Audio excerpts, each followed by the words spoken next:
In this video, we're going to have a quick look into Tudor's press room, have a look at the releases from 2023, 22, 21, and have a quick assessment of what could be coming on Monday in their 2024 release. I'm Andy and welcome to the English Watch.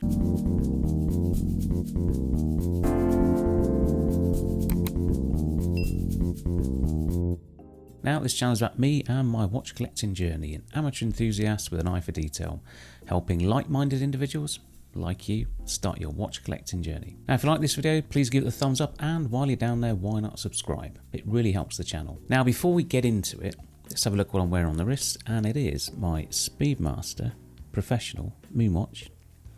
This is the version from 2018, so it's the Prime model. So it's got the 1861 hand whale movement, Tessellite crystal, so no display case back, and it's on the old train track style bracelet, the old chunky bracelet, and I've been wearing it for a few days, and you know what, it's not as bad as I remember. It's actually quite wearable. Yeah, I do like to wear it on leather, but we're having a bracelet streak, so why not? Anyway, so what we're doing is we're going to look into the Tudor press room, and I tend to go into here as sort of the first port of call when I'm looking at the new releases. Now, what we will see if we click on 2023 is they actually had quite a big set of releases. Now, I also went to a Tudor event late last year where we looked at all the 2023 releases.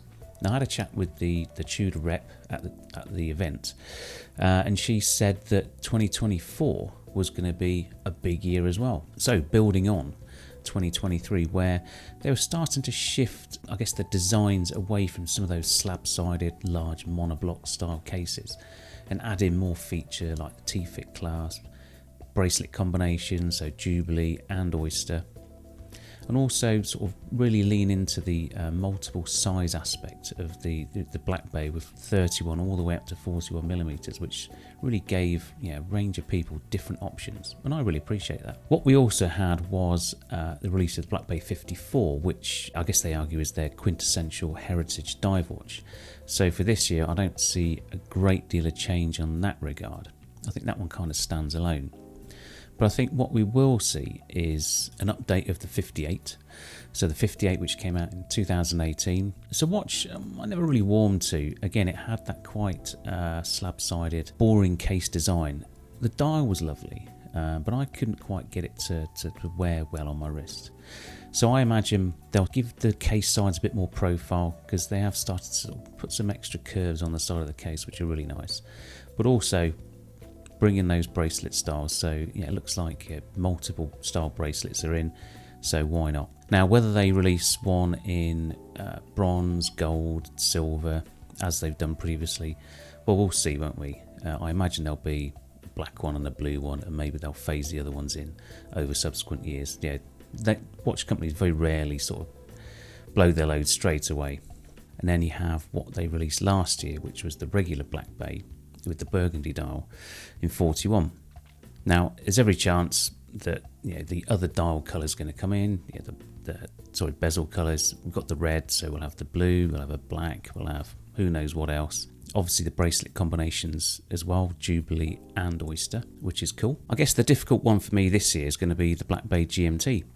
A watch that came out in 2018 and a watch I bought in 2019 with the black dial.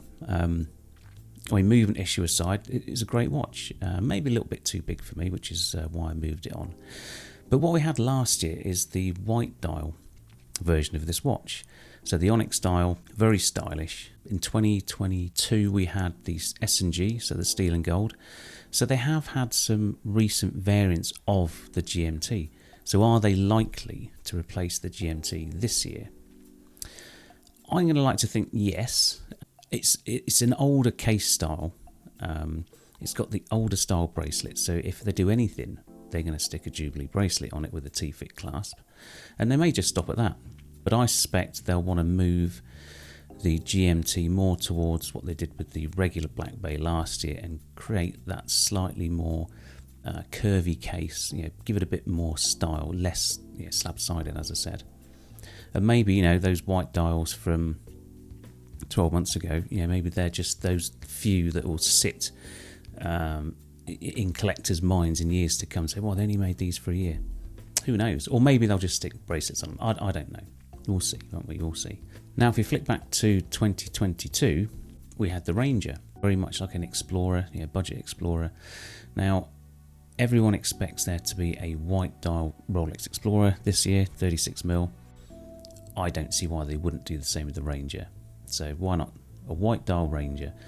Now, with regards to the chronograph, they didn't really make an update last year, but they have just released the pink dial, I think it's FC Miami, the David Beckham one.